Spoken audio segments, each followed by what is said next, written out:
Welcome to the Family Philanthropy Speaks video blog series from the National Center for Family Philanthropy. These conversations highlight the innovative spirit of family giving. In this episode, we feature a speaker from our 2020 Trustee Education Institute. Valerie Rockefeller comes from one of the most iconic families in American philanthropy and in American history. She chairs the board of the Rockefeller Brothers Fund and is an active social impact practitioner with a focus on impact investing. In our conversation, we explored how Valerie built her own identity as a change agent. We also reflect on the trends in family philanthropy. So I actually grew up in West Virginia, very far away from the rest of the Rockefeller family. And so I was forced to forge my own identity, I think, in a negative and positive way, that I got all the sort of downside of being a Rockefeller, of getting teased, and then none of the upside, which is actually getting to know my family, which I do. I'm not just saying that because I think my cousin Robin's in the audience. Like, I genuinely have loved getting to know family. And in fact, it is more often through philanthropy than through even the family reunions, which I didn't go to growing up, but do now, where we do have a mix of sort of talking about the work that we're doing philanthropically, but also just socializing and getting to know each other. But I think to carve your own path is something that was happened naturally for me because I had physical distance, but it is also part of the family culture that you should get a job and have your own sort of sense of self, especially for family members with the name. The person who made the money there's 7 generations of us now and almost 300 of us. And so sometimes it's odd that the name still has the power that it does associated with money, because actually to us, we have done well through sustainable investing, which I hope we can talk about a little bit later. But it's actually more through philanthropy that I think that our family has been bonded, and I hope is what we're known for now, more than kind of the robber baron monopoly. So my background also is in education, and so that never had anything to do with being a Rockefeller. And I actually heard about the Rockefeller Brothers Fund, which I now chair, because the woman teaching in the classroom next to me in New York was a Rockefeller Minority Fellow. And I'd never even, I think, heard of the Rockefeller Brothers Fund, much less that specific program they had, but which was to pay for the graduate school education and to support people of color coming into the teaching profession, particularly in New York City, which is where I was teaching. So at what point did you decide that you were going to focus full-time on social impact, and how did you make that shift and also get introduced to the approach that you take, which is this notion of blended capital? So I was only really focused on being in the classroom. I did decide in college that's what I wanted to do. I did work for the government during the Clinton administration, which was a great experience to have, but it was really focused that way. It wasn't until I joined the board of the Rockefeller Brothers Fund, which I was only qualified to do, by the way, because I had taught. And you do the way, we can get into this if anyone's interested, but it's sort of how people get involved in family organizations. It's not just sort of you get anointed from on high. You actually have to have worked in that field. I got grandfathered into the Rockefeller Brothers Fund, used to have an education program. And so I had that area of expertise. And now we actually don't do that work anymore. We're much more involved now in sustainable development. Even more of our grant dollars are going towards that. And then since 2010, really in this impact investing, the sustainable investing part of it. I didn't really begin to learn about the field until 2004, which is when we began voting our proxies, which I can talk about more, that type of activism. And then we did end up eventually divesting so that we could, from companies that had fossil fuels, so that we could do more of this sort of social impact investing to put our endowment dollars behind sort of the philanthropic programs that we were running as well. So as you talk about the divestments, it's an incredible story. I mean, the evolution of the family and your perspectives on your responsibilities as stewards is extraordinary. Can you talk about the evolution and how the family has truly grown and changed its perspective in many ways over the years? Mm-hmm. Well, of course, I'm going to drag you back in history. That is what I taught. So that we like to think that it's not actually ironic that the Rockefellers ended up divesting from fossil fuels, because John D. Rockefeller Sr., they used to get petroleum from whales. And then so it was like revolutionary and science-based to get it out of the ground. And now, obviously, we know that we can't afford to do that anymore. And then we now have less than a decade to have our carbon emissions. So we did actually start the Rockefeller family in conservation very early with when there was a lot more money, frankly, buying up land and thinking in the thoughts. John D. Rockefeller Sr. was maybe had some sketchy business, excellent, but no longer acceptable business practices in some ways. But he was a very, very strong Baptist and a very strong philanthropist. He spent half his life making money and half his life giving the money away, and always towards science. And also with his son, John D. Rockefeller Jr., he was supportive of this work of buying beautiful places and then donating them to be public parks to give everyone access to the land. It doesn't, climate change obviously is not something that you can control by preserving one piece of land and trying to share it with the public. And so the family had actually sort of begun to shift into not only more typical conservation environmentalism, but also even into climate change policy and politics, frankly, in the 70s and 80s. Still, it took a lot longer for us to figure out that our personal approach to trying to invest with ExxonMobil, which is one of the companies that came out of Standard Oil. So we thought we may have more influence with them, and we did actually have quite a lot of stock still in ExxonMobil. It was like 10 to 15 years of engagement that ended up leading nowhere. So we did ultimately take the decision, individual members of the Rockefeller family, as well as the Rockefeller Brothers Fund and David Rockefeller Fund, Rockefeller Family Fund, others who have followed along doing this as well, that we had to divest. That is not necessarily the best solution for all families and foundations and organizations. It may be a point that they get to, but a lot actually start by doing sustainable investments, perhaps in clean energy first. It is a process. It is a hard process. And for those of you who are actively engaged in managing your foundation, for us, even figuring out what we owned in terms of fossil fuels took a long time because we were in commingled funds. And also just sort of that internal management, like what is the culture of your board? What's the culture of your investment committee? Are they people who are actively engaged and looking to do a different kind of investing? We ended up bringing in more people from outside the family, frankly, who were engaged in sustainable investing, and we put in term limits, and then we ended up hiring an outsourced chief investment office because we just realized we just didn't have the scale to do that work internally. Can you spend a little bit of time further kind of demystifying how families can get involved in sustainable and mission-aligned investing and also impact investing, more broadly speaking? I'd love for you to share kind of some of the lessons that you've reflected on, some of the challenges that you might have encountered. I think families, I am in awe of families that are still running family businesses and are doing family philanthropy and just like spend holidays together. And like that seems very complicated. I think it's much easier in the Rockefeller family because there's such a distance between the person who made the money and the people who are giving it away. I think we are doing it all with his values, but we also have a lot of freedom because John D. Rockefeller Sr. and Jr. set it up that way. They had these nonprofits, which they endowed, which the half of the boards or even more of the boards are often non-family members. So it really is bringing in outside expertise. It also just makes everyone behave better, frankly. And I know, and I'm sure a lot of you have been talking today about how you manage your boards. It's just a little simpler sometimes when it's not the entire, only the family there.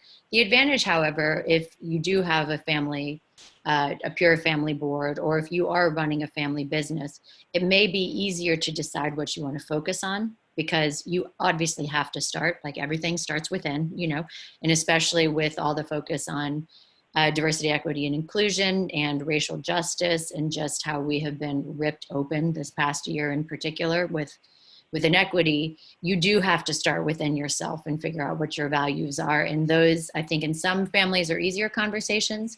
For us at the Rockefeller Brothers Fund is what I know best. It was quite simple because almost half of our grant making was in sustainable development. So it was very clear to us that we were going to stop making investments that were undermining our grant making. So for us, it's been mainly a clean energy type focus. And again, whatever, it doesn't, impact investing just means considering the impact of the decisions that you make. There's impact shopping, there's impact lifestyle. I mean, every decision you make has an impact. So we had the mandate of first starting with 10% impact investing. And then we're now at 25%. And to us, what that means is an investment that has measurable impact, not only on our programs, but also measurable financial returns. I want to dig into the idea of the complexities of multi-generational families and how we can demystify what those complexities are. So I'd love to hear from you, what have you seen, some of the tension points, the challenges of being part of a multi-generational family philanthropy construct, and how have you addressed those? Well, we have what I consider the advantage of having these previous generations of experience. So for example, the Rockefeller Brothers Fund, which was started in 1940, of course it has changed enormously, but a lot of the traditions we have held on to. It's one of the more sort of, I think in our grant making, we are extremely progressive and are willing to tackle very complicated issues and be out there. The way we run things though is actually quite formal. There are other family organizations that are less that way. And so I think you have to find that balance between respecting the tradition and also just frankly, the fact that junior and senior decided to put the money for members of our family in trust. And then the vast majority of the family money has gone into the endowments of these organizations. The family doesn't have control of it, right? So you have to earn your way onto the board, and you also, the outside experts, the non-family members, they are equally participating in the nominating committees and on the board. And so their vote matters just as much as the family trustees, and matters way more than someone who's a Rockefeller, but who's not involved in that board. So they may have opinions on what the family organizations are doing, but they don't actually have say over how that happens. I think it is, with Next Gen, it's a huge factor in impact investing.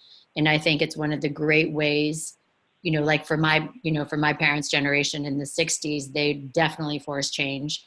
And the name Rockefeller Brothers Fund is sort of this respecting the tradition. I'm the second woman who's chaired the board.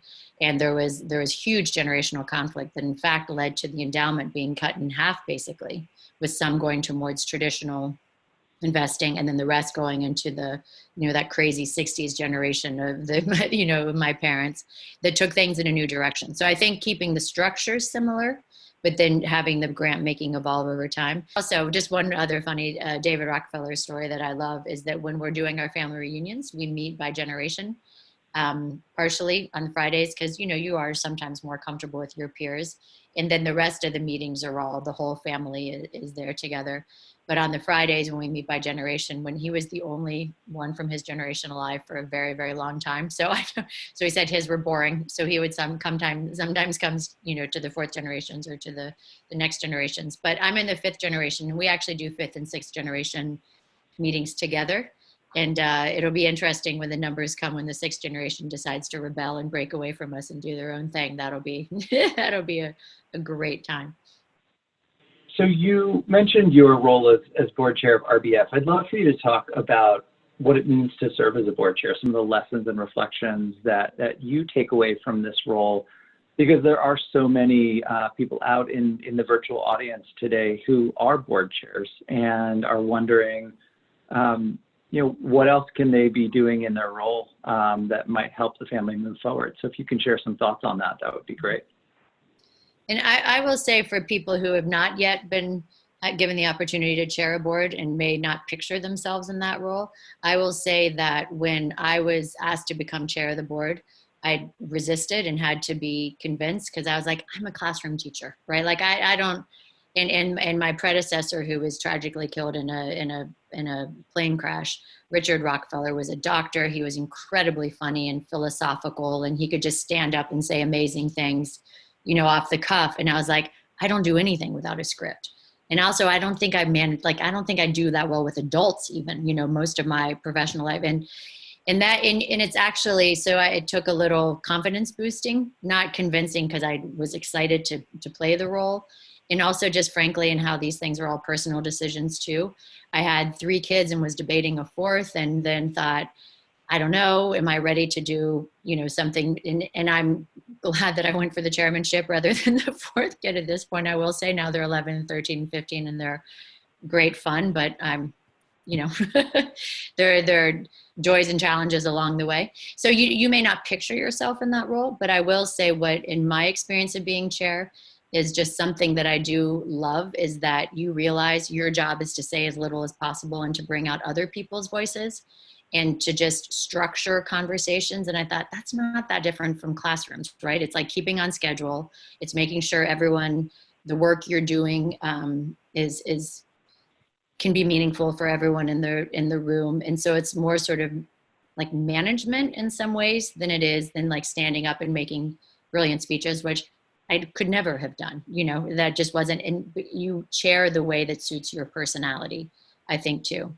But I do think also processes are really, really important. Like, I think it's important to go in executive session after every single meeting. I think it's important to do evaluation of the CEO. I think it's important to have, if it's a larger foundation, ways for the board to interact with all members of the staff, which may not happen so naturally. I think one thing we've learned through DEI work is that people are comfortable speaking in different types of venues. Some people are perfectly happy to speak up in front of an entire room, and they like that because then it's democratic and everyone's getting the information and everyone has a chance to speak in front of each other at the same time. Some people do better in small groups. And so I think with running board meetings, it has to work that way too. You know, you have to be willing to be flexible and sort of experiment. We do one board meeting each year that's a little bit longer. So I think it's the checking in with people a lot, and trying to keep to a time limit. Those are sort of would be my secrets of what I've learned during being a chair. It's not that you're some brilliant orator who knows, you know, in depth every program area. That's not your job. Your job is to bring that out in others. I'd love to explore how the sector is changing and evolving, and get your thoughts on that.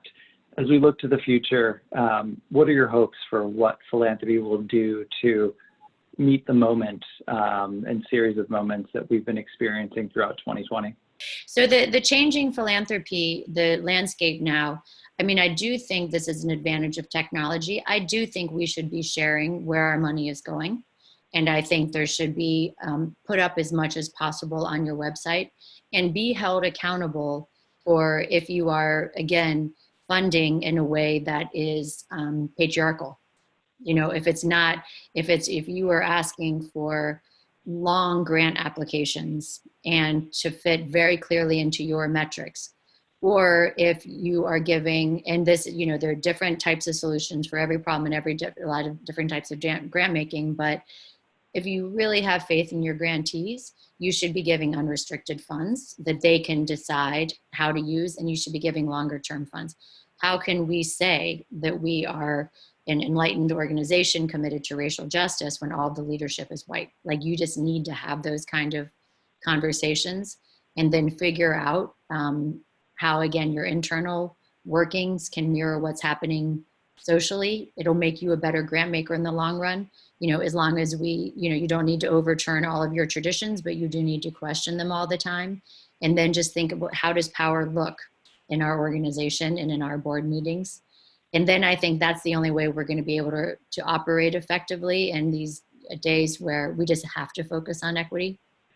What advice would you give to this audience, who many of our attendees are coming into positions of leadership in their respective family philanthropies and exploring what it means to do this work well? Any final thoughts that you have for people that are in many times and circumstances beginning this journey? And you need to decide, who you are and what you value. The work always has to start there first. And then actually, it's easier to be authentic in different ways. And when you're coming into a leadership position in your family, you have to be yourself. It's not gonna work if you try to duplicate the way someone else ran things. Thank you so much for your time and for your wisdom. And we just can't thank you enough for your time today. So thank you. Thank you. Thank you all for the work you're all doing.